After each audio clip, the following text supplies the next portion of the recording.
അതുപോലെ കഴിഞ്ഞ 11 മാസത്തെ നമ്മുടെ ഹൃദയത്തിൽ അള്ളിപ്പിടിച്ച സകല പാപക്കറകളെയും കഴുകിക്കളയുന്ന മഴയാണ് റമദാൻ. അതുകൊണ്ടാണ് ഇമാം ഇബ്നു റജബുൽ ഹംബലി റഹിമഹുല്ല പറഞ്ഞത്, റമദാനിൽ നന്നാകാത്തവൻ എന്ന് നന്നാകാനാ. ചെറിയൊരു വാചകമാണത്. റമദാനിൽ നന്നാകാത്തവൻ എന്ന് നന്നാകാനാ, അല്ലേ? അപ്പം അതുകൊണ്ട് ആ ഒരു രൂപത്തിൽ തന്നെ നമ്മൾ എന്ത് ചെയ്യണം? റമദാനിനെ സ്വീകരിക്കാൻ നമ്മൾക്ക് കഴിയണം. എന്തുകൊണ്ടാണ് റമദാൻ നമ്മൾക്ക് വലിയ സന്തോഷം തരുന്നതുകൊണ്ടാ? വിശ്വാസികൾക്ക് സന്തോഷം തരുന്നതുകൊണ്ടാ? ഖുർആനിലൊരായത്ത് സ്ഥിരപ്പെട്ട് കഴിഞ്ഞു. എന്ത്? വിശുദ്ധ റമദാൻ എന്ന് പറഞ്ഞു കഴിഞ്ഞാൽ അത് തഖ്വ കൊണ്ട് സമ്പന്നമായ മാസമാണ്. നമ്മളൊക്കെ കേട്ടുപഠിച്ചൊരായത്തില്ലേ ഖുർആനിൽ?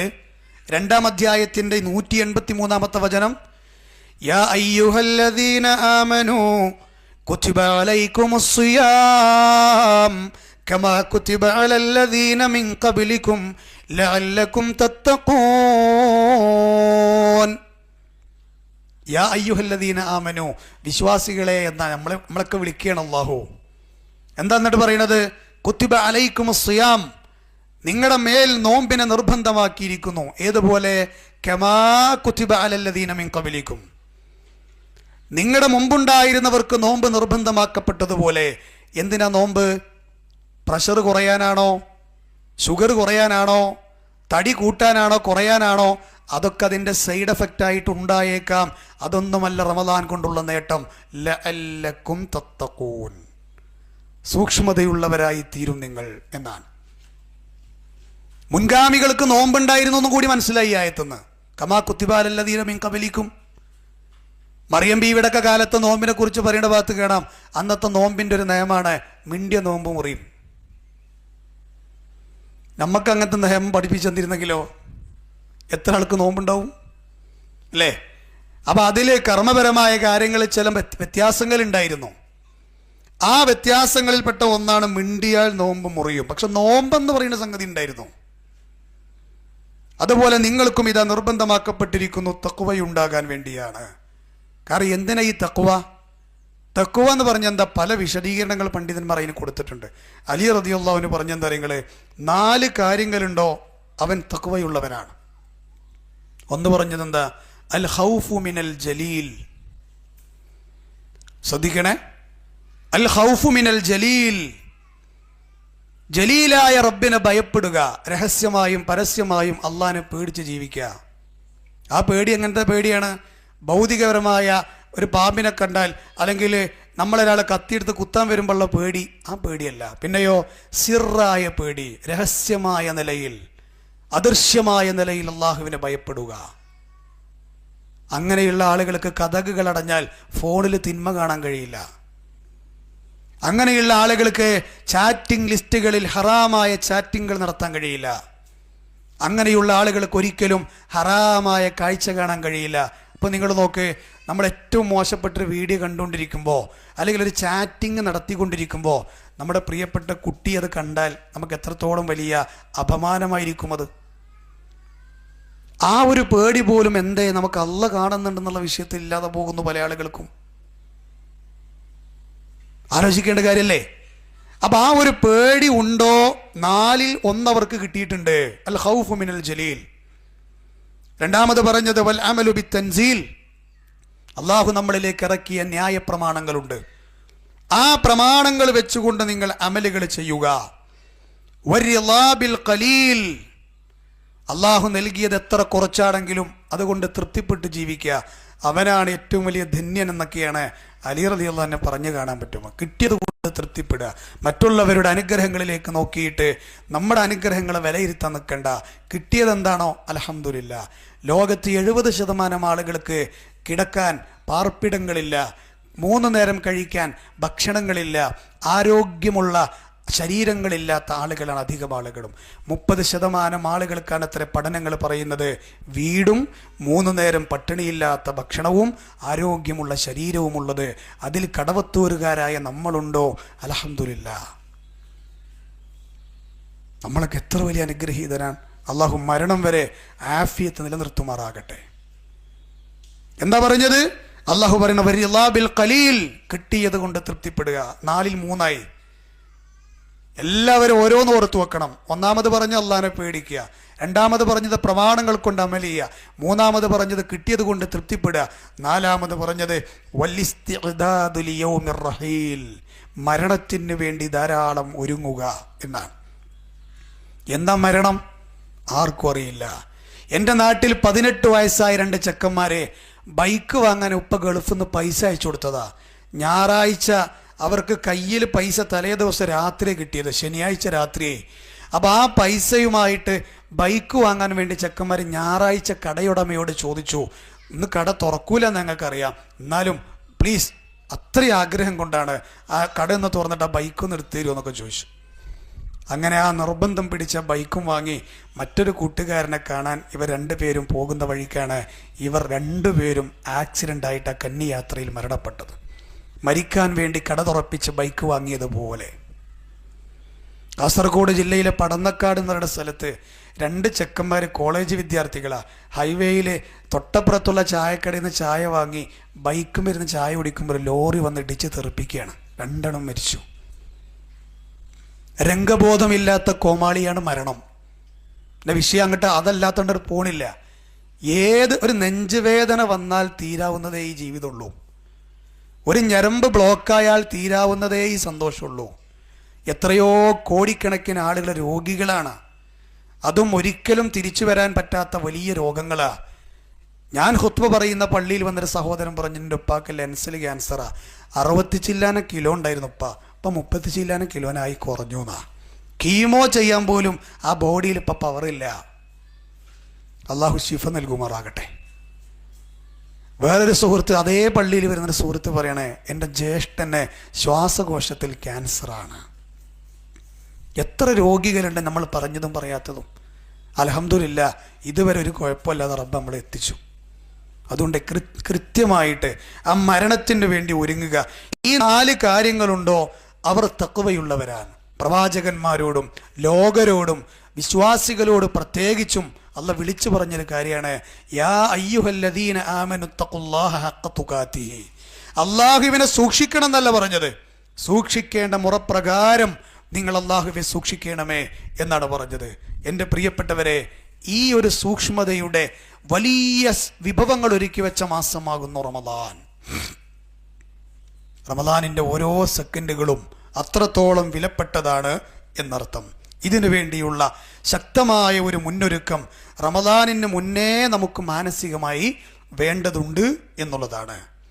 ഹദീസുകളിൽ നമ്മൾ വായിക്കുന്നൊരു പദമാണ് നഫഹാത്ത് എന്ന് പറഞ്ഞാൽ. നഫഹാത്ത് എന്ന് പറഞ്ഞാൽ പൊതുവെ അതിൻ്റെ അർത്ഥം മേലെന്ന് താഴേക്കിറങ്ങുന്ന എല്ലാ സംഗതികൾക്കും പറയും. വിശിഷ്യ ആകാശത്ത് നിന്ന് ഭൂമിയിലേക്ക് ഇറങ്ങുന്ന എല്ലാ കാര്യങ്ങൾക്കും നഫഹാത്ത് എന്ന് പറയും. എന്നാൽ ഹദീസുകളിൽ അള്ളാഹുവിൻ്റെ റസൂൽ നഫഹാത്തിനെ പ്രയോഗിച്ചത് വിണ്ണിൽ നിന്ന് മണ്ണിലേക്ക് ഇറങ്ങുന്ന കാരുണ്യത്തിൻ്റെ പ്രവാഹത്തിനാണ് പറയാ. ആകാശത്തുനിന്ന് ഭൂമിയിലേക്ക് ഇറങ്ങുന്ന കാരുണ്യത്തിൻ്റെ പ്രവാഹത്തിനാണ് നഫഹാത്ത് എന്ന് പറയുക. ആ നഫഹാത്തിനെ കുറിച്ച് പറയുമ്പോൾ ഹദീസിൽ അള്ളാഹുവിൻ്റെ റസൂൽ പറഞ്ഞു, അത് നേടിയെടുക്കാൻ നിങ്ങളൊക്കെ അധ്വാനിക്കണം, തയ്യാറാകണം. വിശുദ്ധ ഖുർആൻ 13-ാം അധ്യായത്തിൻ്റെ 13-ാമത്തെ വചനത്തിൽ പറഞ്ഞു, ഫയുസീബു ബിഹാ മൻ യശാഉ, അവൻ ഉദ്ദേശിക്കുന്നവർക്ക് ഈ നഫഹാത്തിനെ അള്ളാഹു ബാധിപ്പിക്കുമെന്നാണ്. ഈ നഫഹാത്തിനെ അള്ളാഹു നൽകും എന്നുള്ളതാണ്. അതുകൊണ്ട് മുത്ത റസൂലുള്ളാഹി ഹദീസിൽ പറഞ്ഞത്, വതഅറളൂ ലിന്നഫഹാത്തി റഹ്മത്തില്ലാഹി അസ്സ വജൽ, അള്ളാഹുവിൻ്റെ ആ റഹ്മത്ത് കിട്ടാൻ നിങ്ങൾ എന്ത് ചെയ്യണം? അള്ളാഹുവിനോട് തഅറളൂ, അതിശക്തമായിട്ട് കഠിനാധ്വാനം ചെയ്യണം. വിശുദ്ധ റമദാൻ എന്ന് പറഞ്ഞാൽ നമുക്കറിയാം അധ്വാനത്തിൻ്റെ മാസമാണ്. വിശിഷ്യ നല്ല അധ്വാനാണ്. കാരണം എന്താ? മറ്റു മാസങ്ങളിൽ നിന്ന് വ്യത്യസ്തമായ കുറേ കർമ്മങ്ങൾ അവിടെയുണ്ട്. പ്രത്യേകിച്ച് പട്ടിണി കിടക്കുകയാണ് നമ്മൾ, ദാഹം അനുഭവിക്കുകയാണ് നമ്മൾ, ലൈംഗികപരമായി നമുക്കുള്ള പ്രകൃതിയാ ചില വികാരങ്ങളൊക്കെ നൽകിയിട്ടുണ്ടെങ്കിലും അത് ക്ഷമിക്കുകയാണ് നമ്മൾ. ഹലാലാക്കിയ ഭാര്യ വീട്ടിലുണ്ട്, അല്ലെങ്കിൽ ഹലാലാക്കിയ ഭർത്താവ് വീട്ടിലുണ്ട്, അനുവദിക്കപ്പെട്ട വെള്ളമുണ്ട്, അനുവദിക്കപ്പെട്ട ഭക്ഷണമുണ്ട്. പക്ഷെ അതൊന്നും ഒരു നിശ്ചിത സമയത്തേക്ക് നമ്മൾ ഉപയോഗിക്കാതെ മാറ്റിവെക്കുന്നു. എന്തിനു വേണ്ടി? അള്ളാഹ്ക്ക് വേണ്ടി. അതൊരു തഅറളാണ്, അള്ളാഹുവിന് വേണ്ടിയുള്ള അധ്വാനമാണ്. ആ അധ്വാനം നടത്തുന്ന ആളുകൾക്ക് കിട്ടുന്നതാണ് നഫഹാത്ത്. അതാർക്കെങ്കിലും അല്ലാഹു നൽകിയാൽ അവൻ പിന്നീട് ജീവിതത്തിൽ ഒരിക്കലും ഭാഗ്യദോഷിയാകില്ല എന്നാണ് അള്ളാഹുവിൻ്റെ റസൂൽ നമ്മോട് പറഞ്ഞിട്ടുള്ളത്. അതിനെന്ത് വേണം? നന്മകളിൽ നമ്മൾ വ്യാപൃതരാകേണ്ടതുണ്ട്. ഇതെല്ലാവർക്കും ഒരുപോലെയല്ല കിട്ടുകയെന്നാ. നമ്മൾ ഈ റമദാന്റെ വിഷയം പറയുമ്പോൾ ഒരിക്കലും വിട്ടുപോകാൻ പാടില്ലാത്തൊരു സംഗതിയാണത്. എല്ലാവർക്കും ഇത് ഒരുപോലെയല്ല കിട്ടുക. ചില ആളുകൾക്ക് ഇത് അല്ലാഹ് ഹിദായത്തിന്റെ രൂപത്തിലാണ് നൽകുക. മുജാഹിദ് മഹല്ലുകളെ എണ്ണുമ്പോൾ കടവത്തൂരിന് നമ്മൾ എണ്ണലുണ്ട്, എടത്തനാട്ടുകര പോലെ നമ്മളെ ഈ നാടിന് നമ്മൾ എണ്ണാറുണ്ട് അല്ലേ? ഒരുപാട് അനുഗ്രഹങ്ങൾ നൽകുന്ന മണ്ണാണ് ഈ നാട്. തൗഹീദുള്ള ധാരാളം ആളുകളുടെ നാടാണ്. ഇതിൻ്റെ പിന്നിലൊക്കെ പ്രവർത്തിച്ച മഹാരഥന്മാർ മൺമറഞ്ഞു പോയി. അള്ളാഹു അവർക്കൊക്കെ അർഹമായ പ്രതിഫലം നൽകുമാറാകട്ടെ. ഞാൻ വേറെ ഒന്നുകൊണ്ട് പറഞ്ഞതല്ല, ഹിദായത്ത് കോടിക്കോടി ആളുകൾക്ക് കിട്ടാത്ത ആ ഹിദായത്താണ് അള്ളാഹു നമുക്ക് നൽകിയത്. എനിക്ക് സംസാരിക്കാൻ അവസരം കിട്ടുമ്പോൾ ഒക്കെ പറയും, നൂഹ് നബിൻ്റെ ഭാര്യയ്ക്ക് കിട്ടിയിട്ടില്ല, നൂഹ് നബിൻ്റെ മകന് കിട്ടിയിട്ടില്ല, നൂഹ് നബിൻ്റെ നാട്ടുകാർ കിട്ടിയിട്ടില്ല, ഇബ്രാഹിം നബിൻ്റെ ഉപ്പച്ചി കിട്ടിയിട്ടില്ല, ലൂത്ത് നബിൻ്റെ ഭാര്യയ്ക്ക് കിട്ടിയിട്ടില്ല. ലൂത്ത് നബിൻ്റെ ഭാര്യയും നൂഹ് നബിൻ്റെ ഭാര്യ നരകത്തിലെന്നാണ് ഖുർആൻ പറഞ്ഞത്. ഇവർ രണ്ടുപേരും സ്വർഗത്തേക്ക് പോകുമ്പോൾ രണ്ടാളും നരകത്തേക്ക്. 42 കൊല്ലം നബിനെ പൊന്നുപോലെ ഒരു സഹാബി ചെയ്യുന്ന ത്യാഗം ചെയ്ത് ജീവിച്ച ആളാണ് അബൂ താലിബ്. ആ അബൂ താലിബ് നരകത്തിലാണെന്ന ഖുർആൻ പറയുന്നത്. എന്ത് കാരണം? ഹിദായത്ത് കിട്ടിയില്ല. അപ്പം അള്ളാഹു നമ്മളിലേക്ക് ചോദിക്കാതെ നൽകിയ നഫഹാത്താണ് ഹിദായത്ത്. എത്രയോ ആളുകൾ ഇതിന് തെറ്റിപ്പോയിക്കൊണ്ടേയിരിക്കുകയാണ്. അപ്പോഴും അള്ളാഹു നമ്മളെ ഇതിൽ പിടിച്ചു നിർത്തിക്കുകയാണ്. അള്ളാഹു നിലനിർത്തുമാറാകട്ടെ. ചില ആളുകൾക്ക് അള്ളാഹു ഇത് നൽകുന്നത് അല്ലേ, ആഫിയത്തുള്ള ആരോഗ്യമുള്ള ജീവിതം നൽകിയിട്ടായിരിക്കും. എത്ര കാലമാണോ ജീവിതം കൊടുത്തത്, മറ്റുള്ളവരെ സഹായം അല്ലാതെ ജീവിക്കാൻ പറ്റുക എന്നുള്ളത് വലിയൊരു അനുഗ്രഹമാണ്. ഹിദായത്ത് കഴിഞ്ഞാൽ ഒരു മനുഷ്യൻ അള്ളാഹു കൊടുക്കുന്ന ഏറ്റവും വലിയ അനുഗ്രഹമാണ് അത്രേ ആഫിയത്ത്. അതുകൊണ്ട് അദ്കാർ സ്വബാഹിലും മസായിലൊക്കെ നമ്മൾ പറയണത് എന്താ അല്ലേ? അല്ലാഹുമ്മ ആഫിനി ഫി ബദനി എന്നാ പറയണത്. അള്ളാഹുവെ എൻ്റെ ബോഡിക്ക് നീ ആഫിയത്ത് തരണേ. ആ പ്രാർത്ഥനയുടെ കനമറിഞ്ഞാൽ ഒരാൾ അദ്കാർ സബാഹ് ഒഴിവാക്കുമോ? 18 ദിക്ർ. പക്ഷെ നമുക്ക് മനസ്സില്ല പല ആൾക്കാർക്കും. ആ മനസ്സൊക്കെ കിട്ടാനുള്ള പ്രാർത്ഥന നമ്മൾ ആദ്യം പറഞ്ഞത്. ഇനിയിപ്പോൾ വൈകുന്നേരം ചിലപ്പോൾ ഇന്ന് ക്ലാസ് ഒക്കെ ആയതുകൊണ്ട് നമുക്ക് ചൊല്ലാൻ പറ്റിയിട്ടുണ്ടാവില്ല. ചില ആളുകൾ അസർസൊലൊക്കെ ചെയ്ത് ചൊല്ലിയിട്ടുണ്ടാവും. ചൊല്ലാൻ പറ്റാത്തവർ എന്ത് ചെയ്യണം? മഗ്‌രിബ് കഴിഞ്ഞിട്ട് ചെല്ലണം. ഏറ്റവും ഹൈറപ്പള സൂര്യൻ അസ്തമിക്കുന്നതിൻ്റെ മുന്നെയാണ് വൈകുന്നേരത്തെ ദിക്ർ. ധാരാളം കാര്യങ്ങൾ അവിടെ പറയുന്നുണ്ട്. അതിലൊന്നാണ് ആഫിയത്ത്. ചില ആളുകൾക്ക് അള്ളാഹു റിസ്ക്കായിട്ട് നൽകുക, പട്ടിണി ഉണ്ടാവില്ല. ചില ആളുകൾക്ക് അള്ളാഹു രോഗങ്ങളിൽ നിന്ന് ശിഫ നൽകിയിട്ടായിരിക്കും. ചില ആളുകൾക്ക് ആന്തരികമായ മനസ്സമാധാനം നല്ലോണം ഉണ്ടാവും. ഈ രൂപത്തിലൊക്കെയാണ് ചില ആളുകൾക്ക് അള്ളാഹു ഈ നഫഹാത്തിനെ നൽകുക. അതുകൊണ്ടാണ് അവിടുന്ന് പറഞ്ഞത് തഅറളു, നിങ്ങളത് നേടിയെടുക്കാൻ വേണ്ടി അധ്വാനിക്കണേ എന്നുള്ളത്. ഇസ്ലാമിക ചരിത്രത്തിൽ കഴിഞ്ഞുപോയ മഹദിയായ സ്ത്രീയാണ് സൗദ ബിൻതു സംഅ റളിയല്ലാഹു അൻഹ. സൗദ ബീവി ആരാന്ന് ചോദിച്ചാൽ നമ്മൾ പറയും നമ്മുടെ പ്രവാചകന്റെ 2ാമത്തെ ഭാര്യയാണ്, സംഅയുടെ മകളാണ്. സൗദ ബീവിയുടെ ചരിത്രത്തിൽ നമ്മൾക്ക് കാണാം, പ്രവാചകന്റെ ആദ്യ പ്രബോധന കാലഘട്ടത്തിൽ തന്നെ മക്കയിൽ നിന്ന് ഇസ്ലാം സ്വീകരിച്ച മഹദിയാണവർ. ധാരാളം പ്രത്യേകതകളുണ്ട്. അതിൽപ്പെട്ട ഒന്നാണ് പ്രവാചകന്റെ കൂടെ ഏറ്റവും കൂടുതൽ ഭാര്യയായി ജീവിച്ച സ്ത്രീയാണ് ഖദീജ ബീവി. ഖദീജ ബീവിയുടെ കൂടെ ജീവിക്കുമ്പോൾ നബിക്ക് വേറെ ഭാര്യമാരൊന്നുമില്ല. ഖദീജ ബീവിയുടെ മരണശേഷം നബി ഭാര്യയായി സ്വീകരിച്ച ആളാണ് സൗദ ബീവി. അവരെ കുറിച്ച് ഞാൻ പറയണത് ശ്രദ്ധിക്കണം. ആ സൗദ ബീവി റളിയല്ലാഹു അൻഹ പ്രവാചകന്റെ കൂടെ 3 കൊല്ലം മറ്റു ഭാര്യമാരൊന്നുമില്ലാതെ ഒറ്റക്ക് ഭാര്യയായിട്ട് ജീവിച്ചിട്ടുണ്ട്. സൗദ ബീവി ആദ്യകാലത്ത് ഇസ്ലാം സ്വീകരിച്ചുകൊണ്ട് മക്കയിലെ പീഡനങ്ങൾ സഹിക്കാതെ മുസ്ലിങ്ങൾ ആദ്യം ഹിജറ പോയ മണ്ണാണ് അബീസീനിയ. ആ അബീസീനയിലേക്ക് ഹിജറ പോയ സ്ത്രീ കൂടിയാണ് ഇവർ മാത്രമല്ല, ഇവരെ കുടുംബത്തിൽ നിന്ന് 9 ആൾ പോയിട്ടുണ്ടെന്നാണ് അബീസയിലേക്ക്. 9 ആൾ ആഫ്രിക്കയിലേക്ക്. ഈ ആഫ്രിക്കയ്ക്ക് പോയി എന്ന് പറയാൻ എനിക്ക് വേണ്ടി വന്നത് 1 സെക്കൻഡാ. ഇന്നത്തെ പോലെ ഹൈവേ റോഡുകളോ വിമാനങ്ങളോ ട്രെയിനുകളോ ഒന്നുമില്ല, അന്നില്ല. നടന്നിട്ടായിരിക്കും, ചിലപ്പോൾ ഒട്ടകപ്പുറത്തായിരിക്കും, കഠിനമായ വെയിലുണ്ടാവും. ഇതൊക്കെ സഹിച്ച് മാസങ്ങളോളം യാത്ര ചെയ്തിട്ടാണ് പോകണം. എന്തിന്? ആദർശത്തേക്കാൾ വലുതല്ല നാട്. അതുകൊണ്ട് ഇവിടെ ജീവിക്കാൻ പറ്റൂലേ, പറ്റിനോടത്തേക്ക് പോവുക. കടവത്തൂരുകാരായ നമുക്ക് ആ നിലപാടുണ്ടോ? ആദർശം തന്നെയാണോ നമുക്ക് വലുത്? നമ്മളൊക്കെ ആലോചിക്കണം. ചില രംഗങ്ങളിൽ നമ്മൾ ആദർശം പണയം വെക്കാറുണ്ടോ? അത് നമ്മൾ ആലോചിക്കണം. എല്ലാവരും ആലോചിക്കണം. കാരണം മറ്റു നാടുകളേക്കാൾ അധികം നമ്മോട് ചോദ്യം ചെയ്യപ്പെടുന്ന നാട് കൂടിയായിരിക്കും. കാരണം എന്താ? ഇവിടെ ഒരുപാട് സംവിധാനങ്ങളും ഒരുപാട് തൗഹീദുള്ള ആളുകളുണ്ട്. നമ്മൾ ദഅവത്ത് അതിശക്തമായിട്ട് മുന്നോട്ട് കൊണ്ടുപോകേണ്ട ആൾക്കാരാണ്. എൻ്റെ പ്രിയപ്പെട്ടവരെ, ആ സൗദാ ബീവിയുടെ കൂടെ കുടുംബത്തിൽ നിന്ന് 6 പേർ ഹബശയിലേക്ക് പോയപ്പോൾ സൗദാ ബീവിയുടെ കൂടെ അവരുടെ ഭർത്താവ് ഉണ്ടായിരുന്നു. ഭർത്താവിൻ്റെ പേര് സുക്രാൻ എന്നാണ്. സുക്രാൻ. അങ്ങനെ അവർ ഹിജറ ചെയ്ത് ഹബശയിലെത്തി. ചുരുക്കാം, ഹബശയിൽ ഇങ്ങനെ ജീവിച്ചു കൊണ്ടിരിക്കുമ്പോൾ മാസങ്ങൾ കഴിഞ്ഞപ്പോൾ ഒരു വാർത്ത വന്നു. മക്കക്കാരെല്ലാവരും ഇസ്ലാം സ്വീകരിച്ചിരിക്കുന്നു. അതുകൊണ്ട് മക്കക്കാരെ പേടിച്ച് ഹിജറ പോയവർക്കൊക്കെ എന്ത് ചെയ്യാം? നാട്ടിലേക്ക് സ്വസ്ഥമായി തിരിച്ചു പോരാം. ഇത് കേട്ട ഉടനെ അബിഷയിലേക്ക് ഹിജറ പോയ എല്ലാവരും തിരിച്ചു പോന്നു മക്കയിലേക്ക്.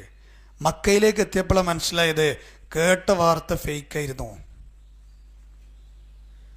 കേട്ട വാർത്ത ശരിയല്ല. മക്കാരും എല്ലാവരും ഇസ്ലാം സ്വീകരിച്ചു എന്നാണല്ലോ, ശരിയല്ലാതെ. ഉടനെ തന്നെ അബിഷയിൽ നിന്ന് മക്കയിലേക്ക് മാസങ്ങളെടുത്ത് യാത്ര ചെയ്ത് വന്നവർ വീണ്ടും ഈ വാർത്ത കേട്ട ഉടനെ അബിഷയിലേക്ക് തന്നെ പോയതാ. പക്ഷെ 2 ആള് പോയില്ല. അതാണ് സൗദാ ബീവിയും മറ്റൊന്ന് സുക്രാൻ, അവരുടെ ഭർത്താവ്. അന്ന് അവർ പോകുമ്പോൾ അവരുടെ കയ്യിൽ കുട്ടിയില്ല. തിരിച്ചു പോരുമ്പോൾ അവരുടെ കയ്യിൽ ഒരു ചോരപ്പൈതലുണ്ട്.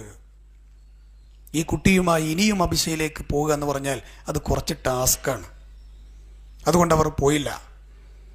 അങ്ങനെ മക്കക്കാരാകുന്ന ആ വളരെ വൃത്തികെട്ട ഹൃദയം പേറിയ തൗഹീദ് സ്വീകരിച്ചതിൻ്റെ പേരിൽ മാത്രം പീഡനങ്ങൾക്ക് വേണ്ടി കൊത്തിനുറുക്കാൻ കാത്തു നിൽക്കുന്ന ആ കഴുകന്മാരിടയിലേക്ക് ഈ കുടുംബം അവിടെ ജീവിക്കാൻ തീരുമാനിച്ചു. എന്ത് വന്നാലും വേണ്ടില്ല. ഒരു സമാധാനം എന്താണ്? ഭർത്താവ് ഉണ്ടല്ലോ എന്നുള്ളതാ. പക്ഷെ ഭർത്താവിനെ ശത്രുക്കൾ തട്ടിക്കൊണ്ടുപോയി കൊന്നുകളഞ്ഞു എന്ന ചരിത്രത്തിൽ. സുക്രാനിനെ കൊന്നുകളഞ്ഞു. അന്ന് മുതൽ സൗദാ ബീവി വിധവയായി. ആ സൗദാ ബീവി വിധവയായി എന്ന് മാത്രമല്ല, സൗദാ ബീവി ആ ചെറിയ പിഞ്ചു കുഞ്ഞിനെയും കൊണ്ട് പരീക്ഷണങ്ങളുടെ നടുവിൽ ഒറ്റക്കായി എന്ന് മാത്രമല്ല, അവിടെ ക്ഷമിച്ചുകൊണ്ട് ആദർശത്തെ പണയം വെക്കാതെ ശത്രുക്കൾക്കിടയിൽ ആ സ്ത്രീരത്നം ഒറ്റക്കാർജവത്തോടെ നിലനിന്നു. അതുകൊണ്ട് തന്നെ അള്ളാഹു അവർക്ക് ആകാശത്ത് നിന്നൊരു നഫഹാത്തിന് ഇറക്കി കൊടുത്തു. തഅറളു എന്ന് പറഞ്ഞല്ലോ, നിങ്ങൾ കഠിനാധ്വാനം ചെയ്യണം. അങ്ങനെ ചെയ്ത ഒരാളാണ് ഇവർ, അള്ളാന്റെ ദീനിന് വേണ്ടിയിട്ട്. അത് കാരണത്താൽ ആകാശത്ത് നിന്ന് ഇറങ്ങിയ ഒരു മഹത്തായ നഫഹാത്തായിരുന്നു, കാരുണ്യത്തിന്റെ പ്രവാഹമായിരുന്നു. മഹാനായ ഉസ്മാൻ ബിൻ മൽഊനിന്റെ ഭാര്യയുടെ പേര് ഹൗല ബിൻത് ഹക്കീം എന്നാണ്. ആരോ? ഉസ്മാൻ ബിൻ മൽഊൻ മക്കക്കാരനാണ്. മക്കയിൽ നിന്ന് മദീനയിലേക്ക് ഹിജറ പോയ മുഹാജിർ കൂടിയാണ്. മദീനയിലേക്ക് ഹിജറ പോയ മുഹാജിറുകളുടെ കൂട്ടത്തിൽ ആദ്യം മരണപ്പെട്ട വ്യക്തിയാണ് മഹാനായ ഉസ്മാൻ ബിൻ മൽഊൻ. പ്രവാചകന്റെ മദീന പള്ളിയുടെ തൊട്ടടുത്തുള്ള ബക്കീയിൽ ആദ്യം ഖബറൊരുങ്ങിയത് ഇദ്ദേഹത്തിനാണ്. ഇദ്ദേഹത്തിന്റെ ഭാര്യയുടെ പേരാണ് ഹൗല. ഹൗല ബീവി ഒരിക്കൽ നബിനോട് ചോദിച്ചു, നബിയെ, ഖദീജ മരിച്ചു, ഒറ്റക്കല്ലേ, അങ്ങനെ ജീവിച്ചാൽ മതിയോ, ഒരു വിവാഹമൊക്കെ കഴിക്കണ്ടേ? അപ്പൊ റസൂലുള്ളാഹി ചോദിച്ചു അത്രേ, എനിക്ക് അനുയോജ്യമായ ആൾ ആരാണ് ഹൗല? ഹൗല ബീവി പറഞ്ഞു, നബിയെ, സുക്രാനിന്റെ ഭാര്യ സൗദ വിധവയാണ്, ചോര പൈതലുമുണ്ട്, നിങ്ങൾക്ക് അവരെ ഏറ്റെടുത്തുകൂടെ? പ്രവാചകൻ പറഞ്ഞു, ചോദിച്ചു നോക്കൂ അവരോട്. അങ്ങനെ സൗദാ ബീവിയുടെ കാതിലേക്ക് ഈ വാർത്ത കേട്ടപ്പോൾ അവർ സന്തോഷിച്ചു എന്ന് മാത്രമല്ല, ഉപ്പയായ സംഅയോട് പറഞ്ഞു, നിങ്ങൾ എനിക്ക് വേണ്ടി മുഹമ്മദ് ബിൻ അബ്ദുല്ലയെ വിവാഹം ആലോചിച്ചോളൂ ഉപ്പ എന്ന് പറഞ്ഞു. അങ്ങനെയാണ് സൗദാ ബീവിയുമായി റസൂലുള്ളാഹിയുടെ കല്യാണം നടക്കുന്നത്. സൗദാ ബീവിക്ക് അല്ലാഹു കൊടുത്ത നഫഹാത്താണെന്ത്? പ്രവാചകന്റെ ഭാര്യയായി കടന്നു വരിക എന്നുള്ളത്. എൻ്റെ പ്രിയപ്പെട്ടവരെ, നബീൻ്റെ ഭാര്യയാകുക എന്ന് പറഞ്ഞാൽ നമ്മളൊക്കെ കല്യാണം കഴിച്ചതുപോലെയല്ല അത്. പിന്നെയോ, അസ്വാജുഹു ഉമ്മഹാത്തുഹും, വിശ്വാസികളുടെ മാതാക്കളാണ് പ്രവാചകന്റെ ഭാര്യമാർ. ആ പ്രവാചകന്റെ ഭാര്യമാരുടെ കൂട്ടത്തിൽപ്പെട്ട 2ാം ഭാര്യയാണ് മഹദിയായ സൗദാ ബീവി. സൗദാ ബീവി സ്വർഗത്തിലാണ്. അപ്പൊ അല്ലാഹു കൊടുത്തൊരു കാരുണ്യത്തിന്റെ പ്രവാഹമാണത്. ഇത് നേടിയെടുക്കാനാണ് നമ്മോട് ആര് പറഞ്ഞത്? മുത്ത് റസൂലുള്ളാഹി സ്വല്ലല്ലാഹു അലൈഹി വസല്ലം, കഠിനാധ്വാനം ചെയ്യുക. അള്ളാഹുവിൻ്റെ മാർഗത്തിൽ നന്മ ചെയ്യാനാണ് ഈ ആയുസ്സും സമയമൊക്കെ തന്നത്. എത്ര കാലം ജീവിച്ചു എന്നുള്ളതല്ല, ജീവിച്ച കാലം എന്ത് ചെയ്തു എന്നുള്ളതാണ്. റമദാനിലൊക്കെ എത്തുമ്പോൾ ചില നോമ്പുകാരെ കുറിച്ച് മുത്തുനബി പറഞ്ഞു, കമ്മിൻ സ്വാഇമിൻ ലൈസ ലഹു മിൻ സുയാമിഹി ഇല്ലല്ലാഹ്. എത്രയെത്ര നോമ്പുകാരാണ് ദാഹവും പട്ടിണിയുമല്ലാതെ ഒന്നും അവർക്ക് കിട്ടണില്ല. കാരണം എന്താ? നോമ്പുകാരന് വേണ്ട ക്വാളിറ്റികളൊന്നും അവനിലില്ല, അവളിലില്ല. ഏഷണി നല്ലോണം പറയുന്നുണ്ട് അല്ലേ, കാതുകൊണ്ട് മ്യൂസിക് കേൾക്കുന്നുണ്ട്, തോന്നിവാസങ്ങൾ കേൾക്കുന്നുണ്ട്, ശരീരത്തിൽ നിയന്ത്രിക്കാൻ പറഞ്ഞതൊന്നും നിയന്ത്രിക്കണില്ല, എന്നിട്ട് നോമ്പ് നോൽക്കുക. എന്താ കാര്യം? അസൗമു ജുന്ന എന്ന് പറഞ്ഞത് നോമ്പ് എല്ലാ തിന്മകളിൽ നിന്നുള്ള പരിചയമാണ്. ചില ആളുകൾക്ക് നോമ്പ് കാലത്ത് സമയം പോകാൻ വേണ്ടി ഗെയിം കളിക്കുക, വീഡിയോകൾ കാണുക, വെറുതെ സമയം കളയുക. ചില ആളുകൾ ഉറങ്ങി തീർക്കലാണ്. ബെഡ്റൂമിലൊന്ന് ഉറങ്ങും കുറേ നേരം, അവിടുന്ന് എണീറ്റ് ഭാര്യ പത്തിരി ഇടുന്നിടത്തൊന്ന് ഉറങ്ങും, അത് കഴിഞ്ഞിട്ട് വീണ്ടും സീറ്റ് ഔട്ടിലൊന്നൊന്ന് ഉറങ്ങും. പൂച്ചകളെ പോലെയാണ് ചില ആൾക്കാർ ഉറങ്ങി തീർക്കുക. അങ്ങനെയാണ് ഇപ്പം നോമ്പ് അള്ളാഹ്ക്ക് രാത്രിയാക്കിയ പോരായിരുന്ന മാരുബിക്ക് ഫുഡും കഴിച്ചൊറ്റ കിടത്തം, ഇശാവും കഴിഞ്ഞിട്ടല്ലാണ് കിടക്കുക. എന്നിട്ട് സുബഹിക്ക് എണീക്കുമ്പോൾ അല്ല ഒറ്റ നോമ്പുറക്കൽ തീരുമാനമായല്ലോ. എന്തിനാ പകലാക്കിയത്? അതിനെ സജീവമാക്കാൻ വേണ്ടിയാണ്, ജീവസുറ്റതാക്കാൻ വേണ്ടിയാണ് അള്ളാഹുവിൻ്റെ റസൂൽ അതിനെ ആ രൂപത്തിൽ നമ്മൾക്ക് പഠിപ്പിച്ചു തന്നിട്ടുള്ളത്. അതുകൊണ്ട് നന്മ കൊണ്ട് സമ്പന്നമാക്കുക എന്ന് പറഞ്ഞാൽ നോമ്പിൽ നമ്മൾക്ക് നേടിയെടുക്കാൻ പറ്റുന്ന ഏറ്റവും വലിയൊരു നന്മയാണ് പ്രാർത്ഥന. ആർക്കൊക്കെ എന്തിനൊക്കെ വേണ്ടി പ്രാർത്ഥിക്കാനുണ്ട് നമുക്ക്. കുൽമായ ഊബിക്കും റബ്ബി ലൗലാ ദുആഉകുന്ന. നിങ്ങളെ പ്രാർത്ഥന അള്ളാഹ് സ്വീകരിക്കില്ല, നിങ്ങളെ പരിഗണിക്കില്ല നബിയെ, നിങ്ങൾ അള്ളാഹുവോട് പ്രാർത്ഥിക്കുന്നവരല്ല എങ്കിൽ എന്നാണ്. 3 പേരുടെ പ്രാർത്ഥനയ്ക്ക് പെട്ടെന്ന് ഉത്തരം കിട്ടുന്ന സലാസു ദഅവാതിൻ ലാ തുറദ്ദു. 3 പേരുടെ പ്രാർത്ഥന തട്ടപ്പെടൂല, മടക്കപ്പെടൂല.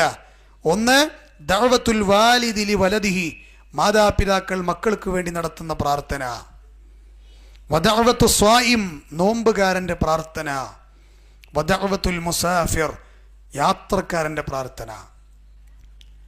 യാത്രക്കാരെന്ന് പറഞ്ഞാൽ കടവത്തൂരിന്ന് പിന്നെ നാദാപുരത്തേക്കോ അല്ലെങ്കിൽ തലശ്ശേരിക്കുള്ള യാത്രയില്ല, അതൊക്കെ പോക്ക് വരവാണ്.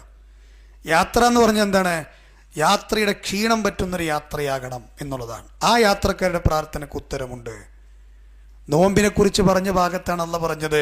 തൗഹീദിന്റെ വേദികളിൽ നമ്മൾ കേൾക്കുന്ന ഒരു ആയത്താണ്, വഇദാ സഅലക ഇബാദി അന്നി ഫഇന്നി ഖരീബ് ഉജീബു ദഅവത്തദ് ദാഇ ഇദാ ദഅൻ ഫലസ്തജീബൂ ലി വൽയുഅ്മിനൂ ബി ലഅല്ലഹും യർഷുദൂൻ. പ്രവാചകരെ, എൻ്റെ അടിമകളെങ്ങാനും നിങ്ങളോട് എന്നെക്കുറിച്ച് ചോദിച്ച പറഞ്ഞു കൊടുക്കണം, ഞാൻ അവരെ സമീപസ്ഥനാണ്, പ്രാർത്ഥിക്കുന്നവൻ എന്നോട് പ്രാർത്ഥിക്കട്ടെ, ഞാൻ ഉത്തരം കൊടുക്കാം. നോമ്പുകാരനെ കുറിച്ച് പറഞ്ഞതാ. അതുകൊണ്ട് പ്രാർത്ഥിക്കുക ധാരാളം.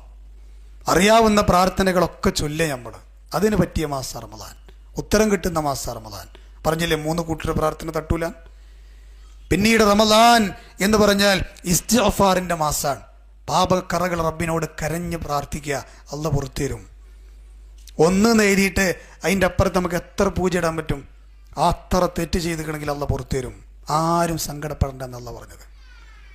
പക്ഷെ തെറ്റ് 3 രൂപത്തിലുണ്ടെന്നാണ്. ഒന്നേതാ?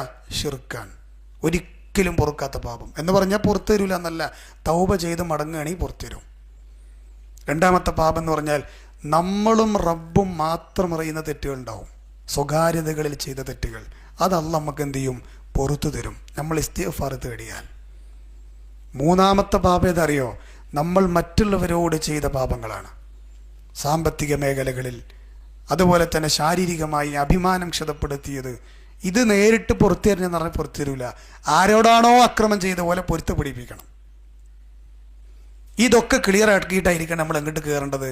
റമദാനിലേക്ക്. എന്നിട്ട് അള്ളാഹുവിൻ്റെ റസൂൽ പറഞ്ഞില്ലേ, ഇസ്തിഗ്ഫാർ ധാരാളം തേടുക, പാപങ്ങൾ കഴുകിക്കളയുന്ന മാസം.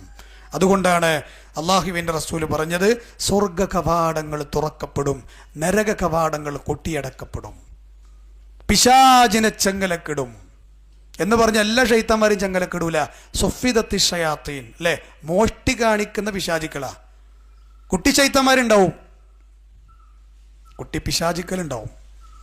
ചില ആൾക്കാർ പറയും ശൈത്താനൊക്കെ ചെങ്കലക്കിടും, പക്ഷെ പിരിവേര കെട്ടയിച്ചിടും എന്നൊക്കെ പറയും ചിലപ്പോൾ, അല്ലേ? എത്ര പിരിവേര വരിക?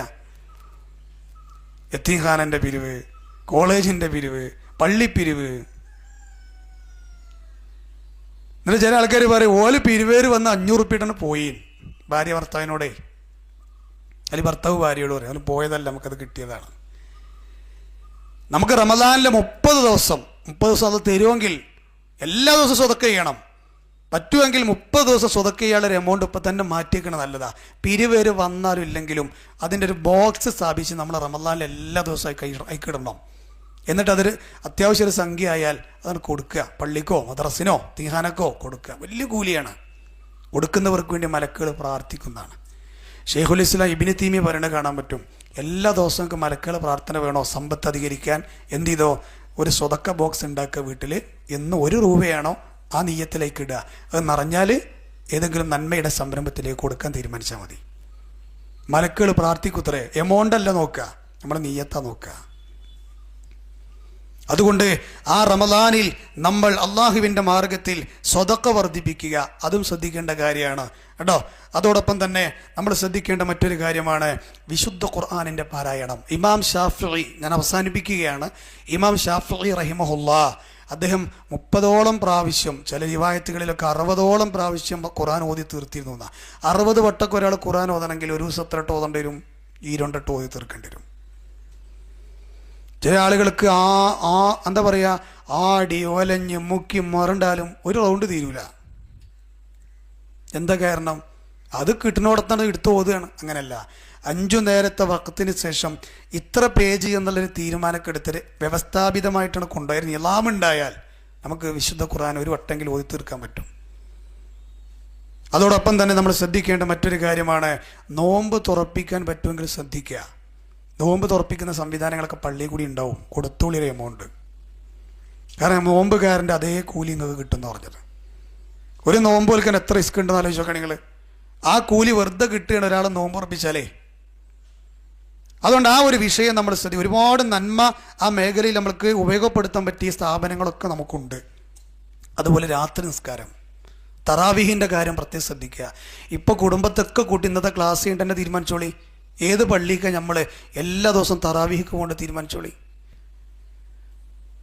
പക്ഷെ എന്താ അറിയോ, സഹോദരിമാരോട് പറയാനുള്ളത് ഫുഡിൻ്റെ ആ ഒരു എന്താ പറയുക, ഫുഡിൻ്റെ ഐറ്റംസൊക്കെ ഒന്ന് കുറക്കുക.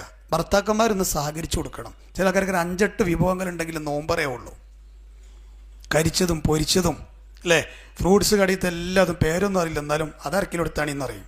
കുബാറെടുത്തിൽ കൊടുന്നിട്ട് അതും കഴിക്കുക. അവിടെ എല്ലാ നോമ്പ് പറഞ്ഞിട്ട് മാരിബി ജമാഅത്തിന് പള്ളിക്ക് എത്തൂല. ഭാര്യ ചോദിക്കും നിങ്ങൾ പള്ളി പോകണില്ലേ? അപ്പോൾ നടക്കൂല, വയറ് ഭയങ്കര ടൈറ്റാ. ഇനി വേണമെങ്കിൽ നമുക്ക് മയ്യത്ത് നിസ്കാരം നടത്താൻ പറ്റുമോ നോക്കാം. കാരണം എന്താ, അതിന് റുക്കും സൂചിതൊന്നും ഇല്ലല്ലോ. ഇത് പണ്ട് രസികം പറഞ്ഞാൽ, ഞാൻ തമാശ പറഞ്ഞാൽ. അപ്പം ഞാൻ ഈ പറഞ്ഞെന്താ വെച്ചാൽ, ആ രൂപത്തിൽ ഭക്ഷണം കഴിച്ചിട്ട് ആരാധനയെ ബാധിക്കുന്ന അവസ്ഥ ഉണ്ടാകാൻ പാടില്ല. സഹോദരിമാരോട് പറയാം, കിച്ചണിലെ സമയം കുറക്കുക, ആരാധനകൾക്ക് വേണ്ടി സമയം ചെലവഴിക്കുക അല്ലേ. ആ അത്താഴ സമയത്ത് ഇങ്ങനെ അനുഗ്രഹീതമായ സമയം അവിടെ ഇങ്ങനെ അടുക്കളയിൽ പാത്രം മൂരി കുത്തിരിക്കുക. അപ്പം അതൊക്കെ നിങ്ങൾ വന്ന് ചെയ്യുമെന്നിപ്പോൾ ചിന്തിക്കണ്ടോ? നമ്മളാരും ചെയ്തു തരൂല. അത് ചെയ്യേണ്ടോ തന്നെ ചെയ്യേണ്ടി വരും. പക്ഷേ എന്ത് ചെയ്യുക, ഒരു വ്യവസ്ഥ നിർണ്ണയിക്കുക. മറ്റുള്ള സമയങ്ങളെ പോലെ തന്നെ ഭക്ഷണ സമയങ്ങളിൽ ചെറിയൊരു മാറ്റം, അതല്ലല്ലോ നോമ്പെന്ന് പറഞ്ഞാൽ. നമ്മൾ കൃത്യമായിക്കൊണ്ട് തന്നെ ഒരു ഓഡിറ്റിംഗ് വിശുദ്ധ റമദാനിൽ നമ്മൾ കൊണ്ടുവരേണ്ടതുണ്ട്. അതോടൊപ്പം തന്നെ റമദാനിൻ്റെ ഏറ്റവും വലിയൊരു പ്രത്യേകത എന്ന് പറഞ്ഞാൽ, റമദാനെ കുറിച്ച് അള്ളാഹ് പറഞ്ഞു അത് എനിക്കുള്ളതാണെന്ന് പറഞ്ഞത്. അനജിസിബി, ഞാനാണ് അതിന് പ്രതിഫലം കൊടുക്കാൻ. അപ്പോൾ പിന്നെ മറ്റുള്ള ആരാധനകൾക്ക് ആരാ കൂലി വരുന്നത്? അതും അള്ളാഹ് തന്നെയാണ്. പക്ഷെ ഇതിങ്ങനെ എടുത്തു വരാൻ കാരണം എന്താ, അത്രത്തോളം കനമുള്ള ഇബാദത്താണ് നോമ്പ്. കാരണം നിസ്കരിക്കണോനെ കാണാം, ഹജ്ജ് ചെയ്യണോനെ കാണാം, ദഅവത്ത് ചെയ്യണോനെ കാണാം. നോമ്പുകാരനാണെന്ന് അറിയില്ല. കാരണം എന്താ, അത് അതിൻ്റെ ഒരു പ്രത്യേകതയാണ്. അതുപോലെ അത്താഴം കഴിക്കുക. ചില ആൾക്കാർ പറയും ഞാൻ ഇന്നലെ അത്താഴം കഴിക്കാതെയാണ് ഇടീ നോമ്പ് പറ്റത്. എന്തിനും ഒരു വലിയ മസിലെത്തിയെന്ന് അറിയിക്കാൻ വേണ്ടിയിട്ടേ. അപ്പം അത്താഴം കഴിക്കാതിരിക്കുക എന്നുള്ളത് വലിയ സംഭവമൊന്നുമല്ല. അത്താഴം കഴിച്ചിട്ടാണ് നോമ്പ് നോൽക്കുന്നത്, അതിൻ്റെ ഭാഗമാണ്. ഒരിറക്ക് വെള്ളം കുടിച്ചിട്ടെങ്കിലും, ഒരു വെള്ളം കുടിച്ചിട്ടെങ്കിലും നിങ്ങൾ ആ അത്താഴത്തിൻ്റെ പ്രതിഫലം നേടിയെടുക്കണം. ചില ആൾക്കാർ ഇശാവും കഴിഞ്ഞ് തറാവിയും കഴിഞ്ഞ് ഒറ്റ തിന്നിട്ട് ഒറ്റ കിടത്ത, സുബഹിക്ക് എണീക്കാൻ മടിയുണ്ടേ, അങ്ങനത്തെ അത്താഴം കഴിക്കണ്ട. അള്ളാഹുവിൻ്റെ റസൂൽ അത്താഴത്തിൻ്റെ സമയമായി പറഞ്ഞ സുബഹിൻ്റെ മുമ്പുള്ള സമയം എന്നാണ്. അത്താഴം കഴിച്ചാൽ 60-50 ആയത്തോ അതുള്ള സമയം ബാങ്കിലേക്ക് ഉണ്ടായിരുന്നു എന്നാ. അതൊരു സമയം പറഞ്ഞതാണ്. ഒരമണിക്കൂർ സമയം കൂട്ടിക്കങ്ങൾ, അല്ലെങ്കിൽ 15 മിനിറ്റ് കൂട്ടിക്കോ. നമ്മൾ എന്നും അങ്ങനെ എണീക്കണം. നമ്മൾ ഒരു ദിവസം വൈകി എണീറ്റു, ഭക്ഷണം മുമ്പ് എത്തിയപ്പോഴാണ് ബാങ്ക് കൊടുക്കണത് കേട്ടത്. എന്ത് ചെയ്യുക? ആ ഭക്ഷണം കഴിച്ച് കഴിഞ്ഞിട്ട് പാത്രം മാറ്റി വെച്ചാൽ മതി. ഹദീസിലുള്ളതാ. അതിനിപ്പോൾ ഞാൻ ആര് കളിയാക്കിയത് ഇല്ലാതാവുന്നില്ല. ചില മൂല്യന്മാരെയാണ് മുജാഹിദീങ്ങൾക്ക് ബാങ്ക് കൊടുത്താലും ഭക്ഷണം കഴിക്കാന്ന് പറയും. നമ്മൾ പറഞ്ഞല്ല, അള്ളാഹുവിൻ്റെ റസൂലിൻ്റെ ഹദീസാണ്. ഞാൻ അതിൻ്റെ അർത്ഥം എന്നും വൈകി നീച്ചിട്ട് ഇങ്ങനെ സുബൈ കഴിഞ്ഞാലും ഇങ്ങനെ തിന്നുകൊണ്ടിരിക്കുക എന്നല്ല അതിൻ്റെ അർത്ഥം. അത് നമുക്കറിയാലോ എന്താ നമുക്ക് പറ്റിയതെന്ന് നമുക്കറിയാലോ. ആ അവസ്ഥ മനസ്സിലാക്കിയിട്ടായിരിക്കണം അത് ചെയ്യേണ്ടത് നമ്മൾ മനസ്സിലാക്കുക. മാത്രമല്ല, ഈ നോമ്പുകാർ 2 സന്തോഷം ഉണ്ടെന്നാണ്. ഒന്നെന്താ? നോമ്പ് തുറക്കുമ്പോഴുള്ള സന്തോഷമാണ്. മറ്റൊന്നെന്താ? അള്ളാഹു റസൂൽ റബ്ബി സ്വഹീഹ് മുസ്ലിമിലെ ഹദീസ, അള്ളാഹുവിനെ കണ്ടുമുട്ടുമ്പോഴുള്ള സന്തോഷം. നോമ്പ് തുറക്കുമ്പോഴുള്ള സന്തോഷം എന്താ? അള്ളാഹുവിനെ നോമ്പ് പൂർത്തിയാക്കാൻ പറ്റിയല്ലോ അല്ലേ? ധൃതി കാണിക്കാൻ പറഞ്ഞു. ചില ആൾക്കാർ ബാങ്ക് കൊടുത്താലും നോമ്പൊറക്കൂല, കൂലി കൂടുതൽ കിട്ടിക്കോട്ടെ എന്ന് റസൂലുള്ളാഹി പറഞ്ഞു. അങ്ങനെ നോമ്പൊറിക്കാതെ അങ്ങനെ കാത്തിരിക്കുന്നത് ജൂതന്മാരെ സ്വഭാവമാണ്, വൈകിപ്പിക്കുക എന്നുള്ളത്. കണ്ടൊരാൾ ഇഖ്ലാസ് കൂടിയിട്ടേ ഈത്തപ്പഴം കൈപ്പിടിച്ച് അപ്പുറത്തൊരു പശു കൊള്ളട്ടപ്പോൾ നോമ്പറന്ന് പറഞ്ഞു. അങ്ങനെ ചെയ്യരുത്. നല്ലോണം ശ്രദ്ധിച്ചിട്ട് ഇത് പറ്റാവുന്ന സംഗതി തന്നെ ആണോ എന്ന് ആലോചിച്ചിട്ടായിരിക്കണം നമ്മൾ എന്ത് ചെയ്യേണ്ടത്. ബാങ്കിനെ ഒന്ന് ഉറപ്പിക്കണം. പിന്നെ ബാങ്കല്ല പറഞ്ഞത്, സമയമായാൽ എന്നാണ്. മുക്രിപ്പാപ്പ ചിലപ്പോൾ നോമ്പറക്കാൻ പോയിരുന്നിട്ടുണ്ടാവും അറിയാതെ അല്ലേ? സമയമായാൽ കലണ്ടറിലൊക്കെ സമയം എഴുതി വെച്ചിട്ടുണ്ടാവും. ആ സമയമായ നോമ്പുറക്കാം. അതിന് ധൃതി കൂട്ടണം. ധൃതി കൂട്ടുന്ന കാലത്തോളം എൻ്റെ ഉമ്മത്ത് നന്മയിലായിരിക്കുമെന്നാണ് അള്ളാഹുവിൻ്റെ റസൂൽ. നോമ്പ് തുറന്നു കഴിഞ്ഞുള്ള പ്രാർത്ഥന എന്താ? ആ നോമ്പ് തുറക്കാനിരിക്കുമ്പോഴുള്ള സമയത്തിന് ആ പ്രാർത്ഥനയ്ക്ക് പ്രത്യേക ഉത്തരമുണ്ടെന്ന് പറഞ്ഞു. അതൊക്കെ നമ്മൾ ഉപയോഗപ്പെടുത്തുക. നോമ്പ് തുറക്കാനിരിക്കുമ്പോഴുള്ള സമയം പ്രാർത്ഥനയ്ക്ക് ഉത്തരം കിട്ടുന്ന സമയമാണ്. പിന്നീട് കാരക്ക കഴിച്ച് ചില ആൾക്കാർ ഞാൻ ചോദിക്കും, കാരക്ക ഉസ്താദെ ഈത്തപ്പഴം നല്ലത്? രണ്ടും ഒന്നെ, ഒന്ന് ഉണങ്ങിയതാണ്, ഒന്ന് പഴുത്തതാണ്, അത്രേ ഉള്ളൂ കേട്ടോ. അപ്പം അതിങ്ങനെ മസ്കല തിരഞ്ഞ് നടക്കേണ്ട ആവശ്യമില്ല. ഏറ്റവും ഇനി അതില്ലെങ്കിൽ വെള്ളം കുടിക്കുക. അങ്ങനെ ചില തെർത്തീബുകളൊക്കെ പറഞ്ഞിട്ടുണ്ട്. കുടിച്ചു കഴിഞ്ഞാൽ പ്രാർത്ഥിക്കേണ്ട പ്രാർത്ഥന എന്താ? കഴിഞ്ഞൊല്ലം ചൊല്ലിയതായിരിക്കും ചിലപ്പോൾ ചില ആൾക്കാർ. ദഹബല്ലമഉ വബതല്ലത്തിൽ ഉറൂഖു വസബതൽ അജ്റു ഇൻഷാ അല്ലാഹ്. അല്ലേ? ദാഹമിതാ പോയി, ഞാടി ഞരമ്പുകൾ ഇതാ നനഞ്ഞു, നീ ഉദ്ദേശിച്ചാൽ പ്രതിഫലം ഉറപ്പായി റബ്ബേ. അതുകൊണ്ട് റമദാനിൽ ഇതൊക്കെ നമ്മൾ കേൾക്കുന്ന കാര്യങ്ങൾ തന്നെ. പിന്നെ സംശയമാണ്, ഭയങ്കര സംശയം ചില ആൾക്കാർക്ക്. തുപ്പിങ്ങനെ നടക്കണതാണ് ചില ആൾക്കാർ അല്ലേ? വസ്വാസ് കൂടിയിട്ടേ. നമ്മുടെ സലാഹി റഹിമഹുല്ലൊക്കെ പറയാറുണ്ട്. സലാഹിയോട് ഒരാളെ ചോദിച്ചുത്തരേ എന്താണ് കൊയമ്പേച്ച നോമ്പൂറിയൊന്നും. അപ്പോൾ സലാഹി പറഞ്ഞു, കൊയമ്പേച്ച മുറിയിലെടുത്ത് തിന്നാതിരുന്നാൽ മതിയായിരുന്നു അല്ലേ? അങ്ങനെയൊക്കെ ചോദ്യം ചോദിക്കേണ്ട ആൾക്കാരുണ്ട്. കുഴമ്പ് തേച്ചാൽ മുറിയോ? തൈലം തേച്ചാൽ മുറിയോ? പല്ല് തേക്കാൻ പറ്റുമോ? പല്ലൊക്കെ തേക്കാം. പല്ല് തേക്കലിനെ പ്രോത്സാഹിപ്പിച്ചിട്ടുണ്ട് നബി. ചില ആൾക്കാർ പറയും റമളാന്റെ പകൽ പല്ല് തേക്കാൻ പാടില്ല, പല്ലും കൂടി തേക്കാതിരുന്നാൽ മതി നോമ്പിന്. അടുത്തക്കാരിലും വരുമോ? ചില ആൾക്കാർക്ക് കുളിക്കാൻ പാടില്ല റമളാന്റെ പകൽ. കാരണം എന്താ? മൂക്ക് കൂടിയാണ് വെള്ളം പോവും. ഒക്കെ ശ്രദ്ധിക്കണം, കുളിക്കൊക്കെ ചെയ്യാം. അതുകൊണ്ട് ആ റമദാനിൽ ആ രൂപത്തിൽ തന്നെ നമ്മൾ എന്ത് ചെയ്യുക? അതിൻ്റെ അവസാനത്തെ 10 കാത്തിരിക്കുന്ന ഒറ്റയിട്ട രാവുകൾ, അവസാനത്തെ 10 നമ്മൾ ഉപയോഗപ്പെടുത്തുക. സഹോദരങ്ങളെ, ഞാൻ ചില കാര്യങ്ങൾ ഇങ്ങനെ പെട്ടെന്ന് ഓടിച്ചു പോയി എന്ന് മാത്രം. റമദാനിനെ കാര്യമായി ഉപയോഗപ്പെടുത്തുക. നമ്മളൊക്കെ എന്ത് ചെയ്യുക? ആദ്യത്തെ 3 പ്രാർത്ഥനകൾ എപ്പോഴും നിർവഹിക്കുക. ഞാൻ അവസാനിപ്പിക്കണം, എനിക്ക് കൂത്തുപറമ്പ് എത്തേണ്ടതുണ്ട്. അതുകൊണ്ട് ഞാൻ പെട്ടെന്ന് അവസാനിപ്പിക്കുകയാണ്. പിന്നീട് ഒരിക്കലാകാം എന്നുള്ള ഒരു റിക്വസ്റ്റോട് കൂടി എൻ്റെ സംസാരത്തെ ഞാൻ അവസാനിപ്പിക്കുമ്പോൾ, നമ്മളിവിടെ ചെലവഴിച്ച ഈ അല്പസമയം റഹ്മാനായ റബ്ബ് നമ്മളിൽ നിന്ന് സ്വാലിഹായ അമലായി കബൂലാക്കുമാറാകട്ടെ.